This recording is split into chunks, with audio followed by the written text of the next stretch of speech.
What would you do if a tree, ancient and silent, began walking toward you as though it carried heaven within its branches? Would you question your sanity, or would you wonder if, just for a moment, the veil between earth and eternity had been lifted? And if the divine chose to approach you, not with thunder, but with stillness, would you recognize it?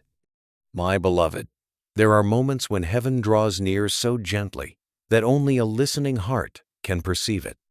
This is how a German novelist once described her first encounter with the sacred presence of Anandamayi Ma, not as a spectacle, but as a living revelation. Anandamayi, whose name means blissful mother, was known as one of the great spiritual lights of modern India. Her life was not merely a story to be admired. It was a path radical, transformative, and intimate. A path not proclaimed loudly in the streets, but entrusted quietly to a chosen few. Today, we walk softly into that sacred ground together, uncovering the hidden wisdom she shared and discovering how its light may awaken the infinite that already rests within you. Born in 1896 as Roma Devi in a small village of East Bengal, she came into this world like a seed planted in silence, yet filled with heaven's promise. From her earliest days, she entered deep states of samadhi, ecstatic union with the Absolute, without instruction, without effort, as naturally as a child breathes. Even as a young girl, she would slip into profound spiritual absorption, her small frame carrying a presence far greater than her years. Those around her were astonished. They witnessed altered states of consciousness, words of wisdom beyond education, insight untouched by ordinary learning. It was as though the curtains separating the human and the divine had been gently drawn aside. Through her innocent form, the boundless light shone freely, not forced, not performed, but revealed. As she matured, her name spread across India. People from every walk of life, the poor, the humble, the educated, and those of high social standing were drawn to her. They did not come because of power or position. They came because they felt something sacred in her presence, a compassion that did not judge, a joy that did not depend on circumstance, a stillness that invited awakening. Many who sat near her experienced deep inner transformation. Some found peace for the first time. Others felt as though a door long sealed within their souls had been opened. For when true light stands before you, it does not command, it awakens. Yet despite the reverence surrounding her, Anandamayi lived with radical simplicity. She wandered from place to place without possessions, sometimes sleeping on the streets, unconcerned with comfort or security. Her life was stripped of excess. Her focus was singular, realization of the ultimate truth and liberation from suffering for all beings. Outwardly simple, inwardly vast. Within her dwelled an extraordinary depth of spiritual understanding. She spoke of consciousness not as theory, but as living reality. She understood the structure of existence, the illusion of the ego, and the pathway beyond its limits. She taught that the divine nature is not distant, it is veiled, and what is veiled can be unveiled. But listen carefully. Not all of her wisdom was spoken openly. There were teachings hidden, intimate, esoteric, entrusted only to those who had prepared their hearts through devotion and surrender. These teachings reached far beyond the spiritual philosophies common in her time. They were not merely practices. They were doorways. Not simply ideas, but living transmissions, pointing directly toward awakening. And in the next part of our journey, we will begin to gently uncover those hidden insights, the sacred instructions she offered to her closest disciples, and how their essence may still guide us today. In the last part, we gently stepped into the hidden chambers of her sacred wisdom teachings, entrusted only to hearts ready to receive. Now, let us walk further, because this is where the story becomes personal, uncomfortably personal. Have you ever felt that quiet ache? That success, knowledge, even religion itself still left something unsettled inside you? Yeah, that hunger doesn't just go away. And if you've ever thought, there has to be more than this, then stay with me. Don't click away. This part might be the mirror your soul has been waiting for. Among those drawn into the inner circle of Anandamayi Ma's deeper teachings was a man named Dr. Abraham Jacob Weintraub, a French physician. In 1950, he left his homeland with what seemed like a simple plan, a 2-month spiritual pilgrimage to India. His intention was clear: to meet two revered masters, Ramana Maharshi and Sri Aurobindo. But sometimes, beloved, we make plans, and heaven gently rearranges them. Soon after arriving in India, Dr. Weintraub encountered Anandamayi Ma, and from that very first moment, everything shifted. He later recalled, "The instant my eyes met hers, I knew this was no ordinary human being. There was," he said, "a living presence surrounding her, not imagined, not dramatic, but tangible. A radiance that seemed to saturate the air itself, as though the space around her had remembered God." Captivated by that unmistakable spiritual light, he abandoned his plans to seek other teachers. Just like that, the itinerary he carried in his hands fell away before what his heart recognized as truth. What was meant to be a brief stay became a lifelong surrender. 2 months stretched into decades of devotion. Under her intimate guidance, Dr. Weintraub became one of her closest disciples. And through that closeness, he was invited into the profound, esoteric teachings she reserved only for those who had proven their sincerity. These were not surface-level philosophies. They were transformative encounters.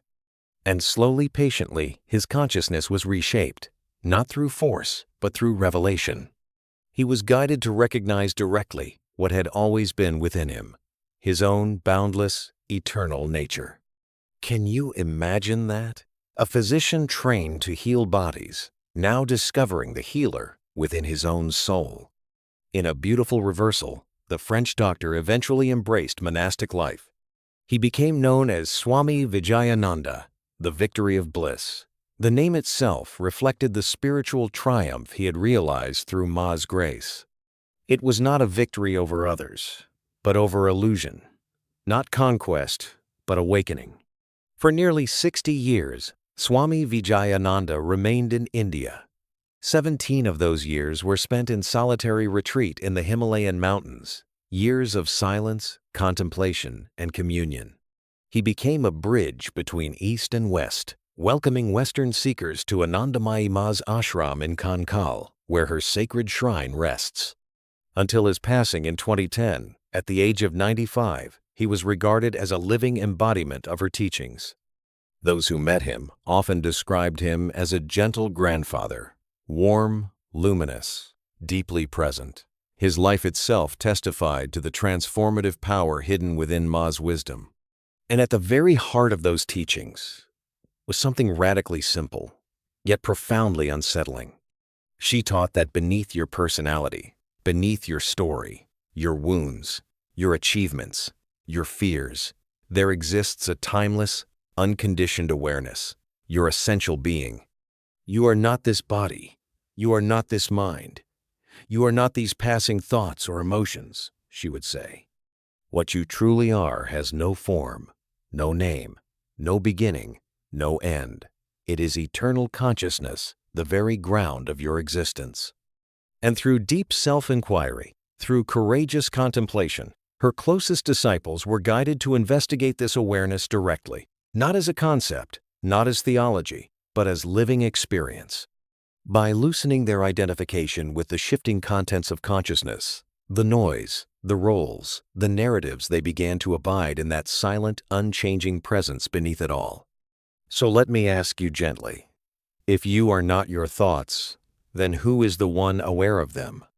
In the next part, we will move deeper into this sacred inquiry, exploring how this recognition was cultivated and what it truly means to live from that eternal ground of being. In the last moments, we stood at the threshold of a sacred question. If you are not your thoughts, then who are you? Now, let us step fully into the answer, not as theory, but as living experience. Because deep down, you already know the exhaustion of trying to fix yourself. You've wrestled with your mind. You've battled your emotions. And still, the peace you long for seems just out of reach. So listen closely, dear one. This is not about becoming something new. It is about resting as what you have always been. As her disciples turned inward and abided as the pure perceiving presence, the silent awareness behind every thought, something remarkable unfolded. They awakened to a peace that did not depend on circumstances, a freedom not granted by the world, a wholeness untouched by success or failure. One of the central practices Anandamayi Ma entrusted to her closest disciples was what she called the art of staying. The art of staying was not complicated. It required no performance. It was an invitation to simply remain, to rest in the silent, spacious awareness that underlies every sensation, every emotion, every flicker of thought. The art of staying, she would say, is the art of being. It is the gentle dissolving of the restless wave back into the boundless ocean of consciousness that you truly are.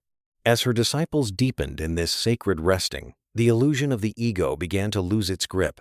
They saw clearly that the doer they had defended for so long was only a passing construct. "You are not the doer," she reminded them softly. "You are the silent witness. You are not the thinker. You are the pure awareness in which thinking appears." Can you feel the shift in that? The relief in realizing you do not have to carry the weight of the world upon a fragile identity? Yet her hidden teachings did not stop with self-inquiry alone. Anandamayi Ma also understood the subtle energetic design of the human being. She taught that the body is not merely flesh and bone, but a sacred temple, a living reflection of the cosmos itself. The human body, she would say, is a microcosm of the entire universe. To her most devoted disciples, she revealed advanced practices, pranayama, the conscious refinement of breath, mantra recitation, sacred sound attuned to divine vibration, and the awakening of kundalini, the latent spiritual energy coiled within. By working skillfully with the subtle energies flowing through this temple, her disciples were guided to unlock higher states of awareness. Through purification and harmonization of these inner currents, they accessed profound expansions of consciousness, states of divine union beyond ordinary perception. Some reported visions of celestial realms. Others described encounters with luminous spiritual beings. Yet these experiences were never the goal.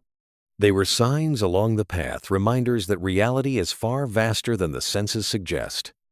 But perhaps the most radical dimension of her hidden wisdom was this: liberation cannot be reached by escaping life.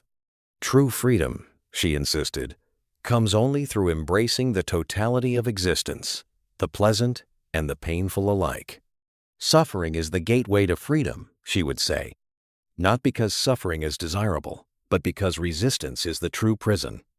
Only by welcoming every moment without rejection, without denial, can the walls of the ego begin to dissolve.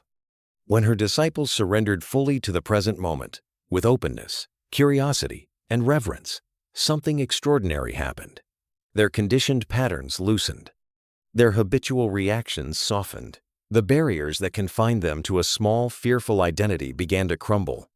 And so I ask you gently, what if the very experience you are resisting right now is the doorway you have been praying for?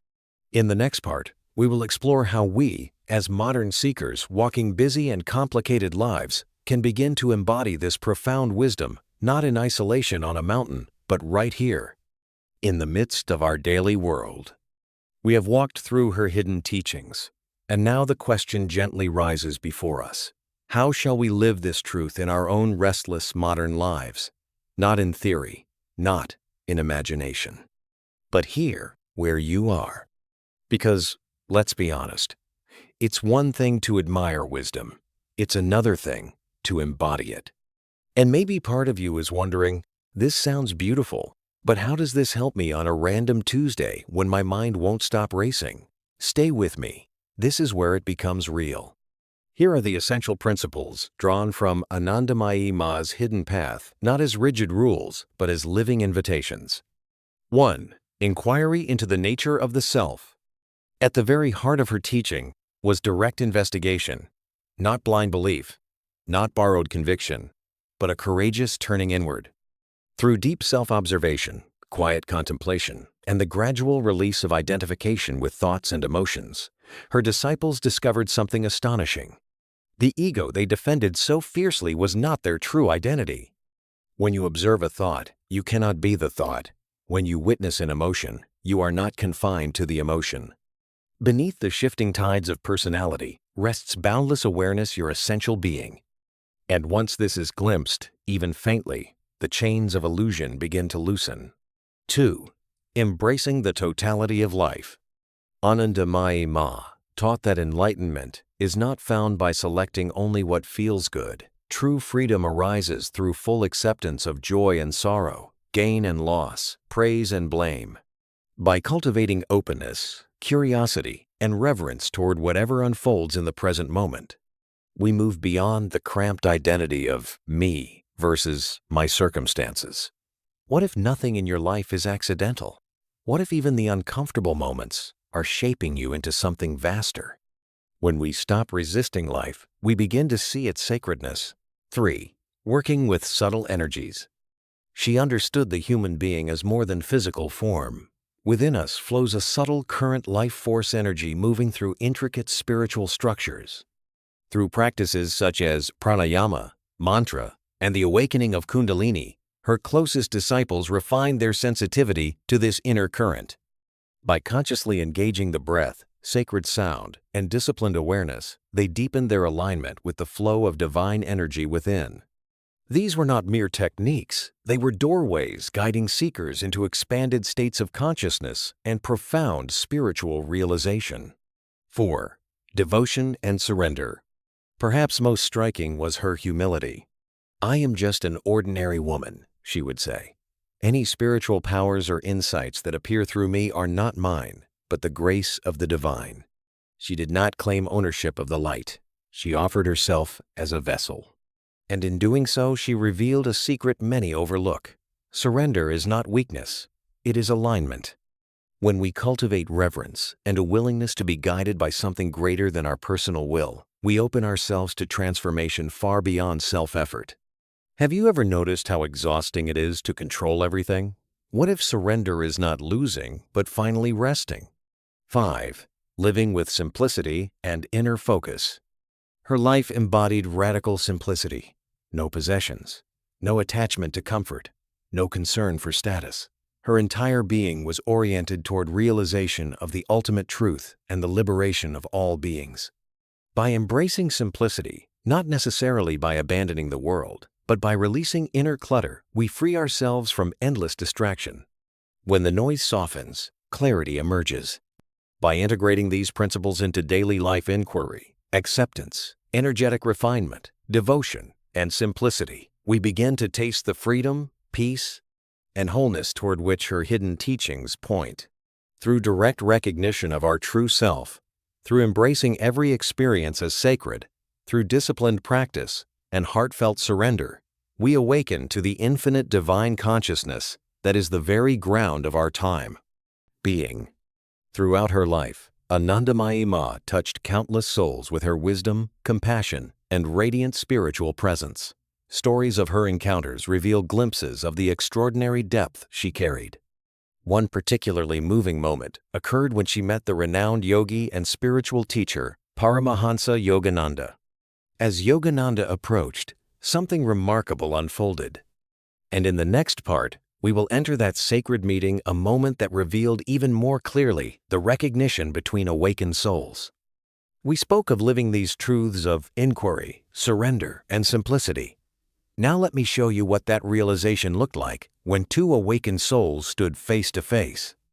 Because sometimes, truth recognizes truth before words are ever spoken. On one luminous day, as Paramahansa Yogananda was preparing to depart, Anandamayi Ma stepped forward toward him with the innocence of a child and the certainty of eternity.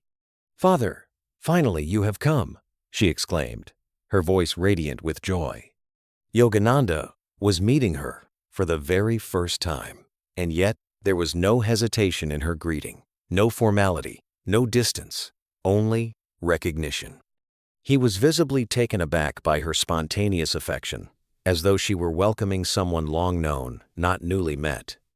Later, when he gently asked her to speak about herself, her response carried the fragrance of timeless wisdom wrapped in humility. "There is so little to tell, Father," she said. Before I came to this earth, I was the same. As a little girl, I was the same. I grew into womanhood still the same. And through the dance of creation, as changes unfold around me, in the hall of eternity, I shall remain the same. Do you hear the depth within those words? She did not identify herself with age, role, or transformation. Beneath the changing forms of life, she pointed to something unchanging, the eternal presence that neither begins nor ends. Yogananda, fully convinced of her divine realization, later affirmed that Anandamayi Ma was always one with the eternal. His recognition was not flattery, it was acknowledgement, one flame recognizing another. On another occasion, her humility shone even more brightly.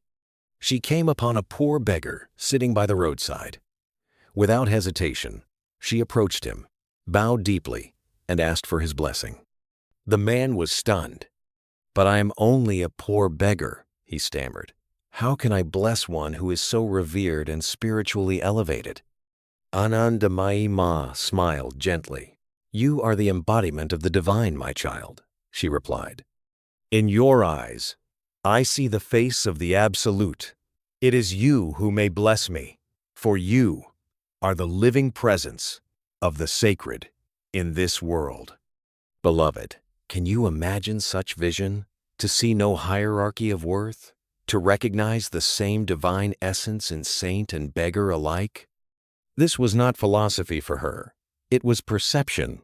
And as we begin to integrate her wisdom into our own daily lives, not in grand gestures, but in quiet awareness, we too may taste that freedom, that peace, that wholeness she embodied so effortlessly.